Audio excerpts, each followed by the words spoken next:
Selamat pagi, salam sejahtera. Terima kasih kerana bersama dengan saya di Nazilin Unity Channel. Ulasan tanpa sempadan, bongkar jangan tak bongkar.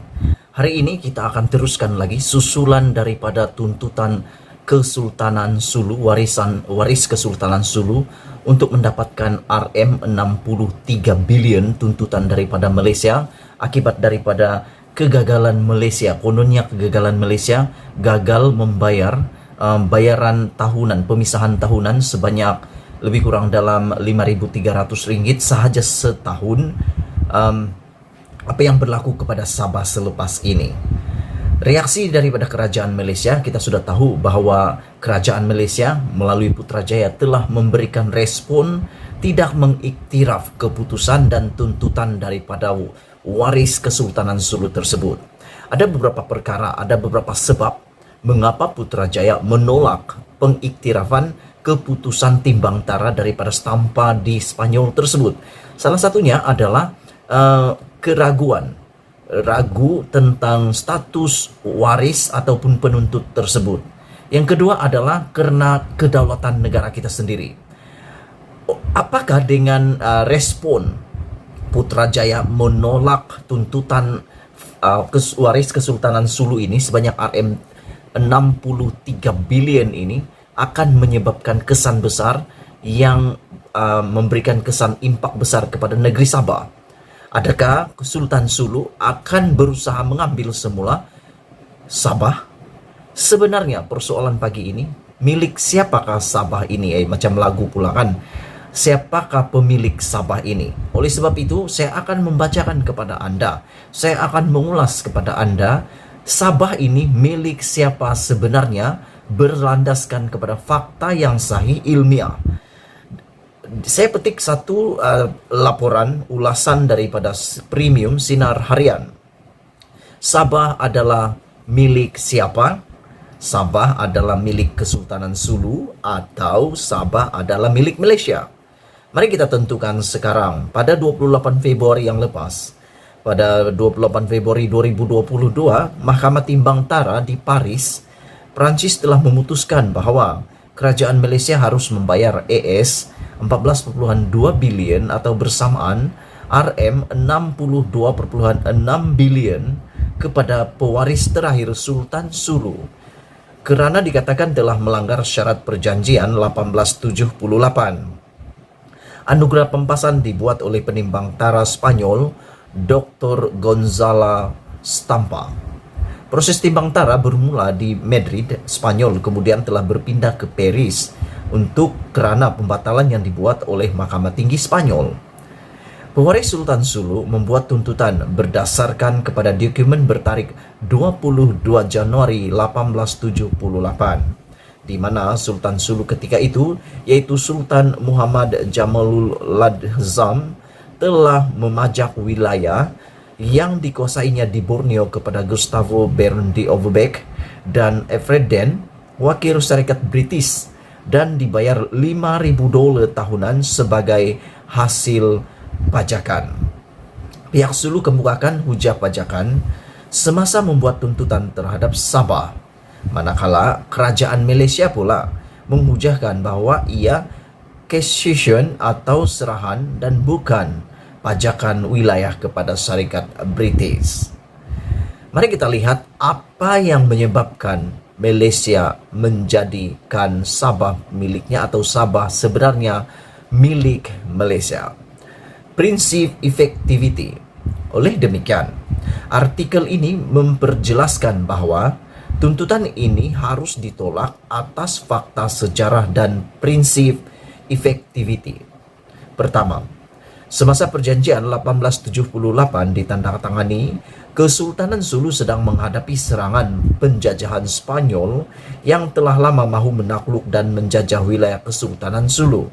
Akhirnya, Kesultanan Sulu telah tewas kepada kuasa Spanyol dan pada 22 Julai 1878, Sultan Sulu telah menandatangani Base of Peace and Capitulation untuk menyerah seluruh wilayah termasuk di Borneo ke Spanyol yang menjajah Filipina ketika itu.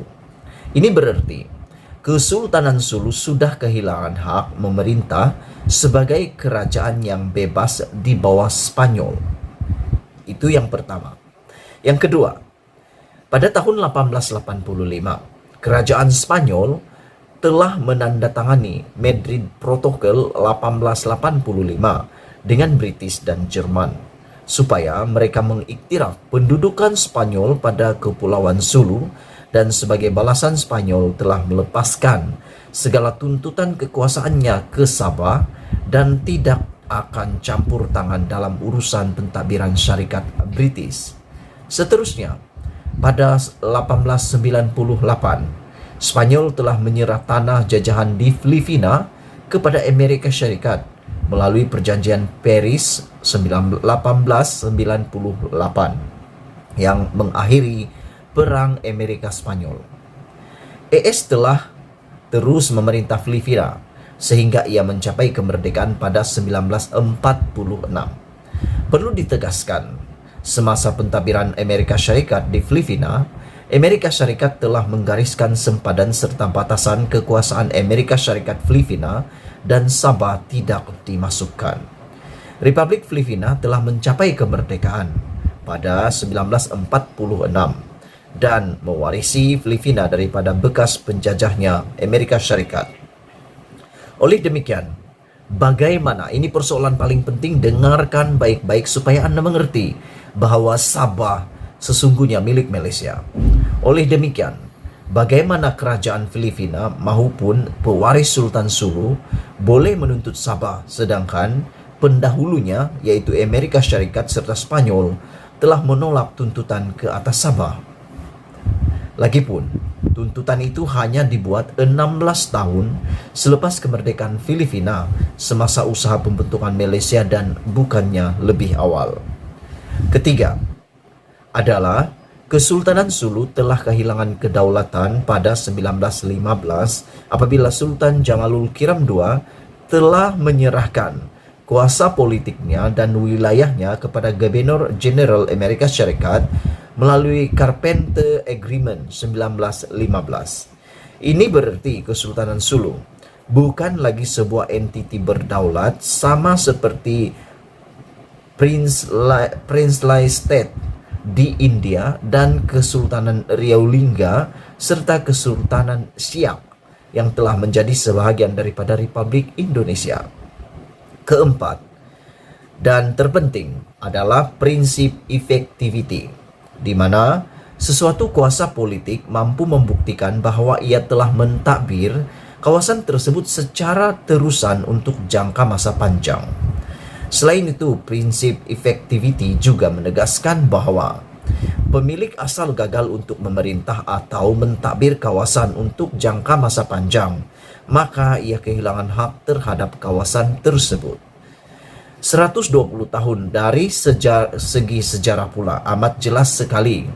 Sabah sudah pun tidak berada di bawah pemerintahan Kesultanan Sulu selama 144 tahun, yaitu 1878 hingga kini. Bermula dengan pentadbiran Syarikat British, pemerintahan tentera Jepun ketika Perang Dunia Kedua, koloni British menyertai Persekutuan Tanah Melayu Malaysia pada 1963 sehingga sekarang. Ini berarti pemerintahan dan pentadbiran Sabah sudah bukan lagi berada Kesultanan Sulu tanpa putus lebih 120 tahun, malah kini Sabah terus dibangunkan di bawah Persekutuan Malaysia. Prinsip effectivity telah menjadi panduan utama bagi Mahkamah Keadilan Antarabangsa atau International Court of Justice ICJ semasa membuat pengadilan bagi kes Batu Putih serta Pulau Sipadan dan Ligitan. Oleh demikian, berdasarkan prinsip effectivity, Sabah adalah milik Malaysia dan bukan Sulu. Kerajaan Malaysia telah menghenti pembayaran wang pajakan semenjak 2013 apabila berlakunya pencerobohan di Lahad Datu.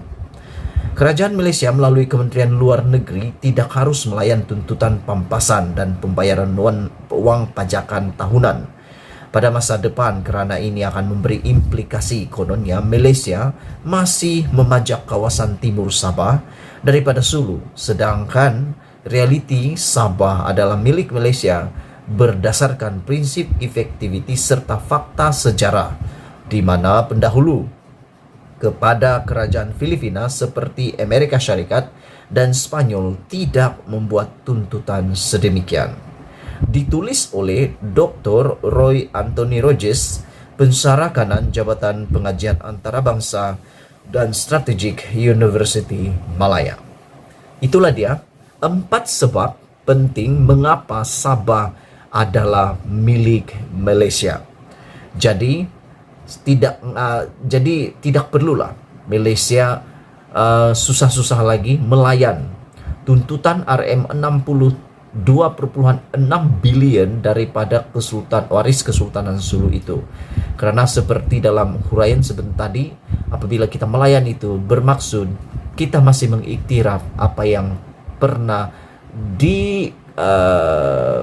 ditandatangani atau dimeterai pada satu ketika dahulu, padahal itu semua sudah boleh dianggap tidak relevan lagi.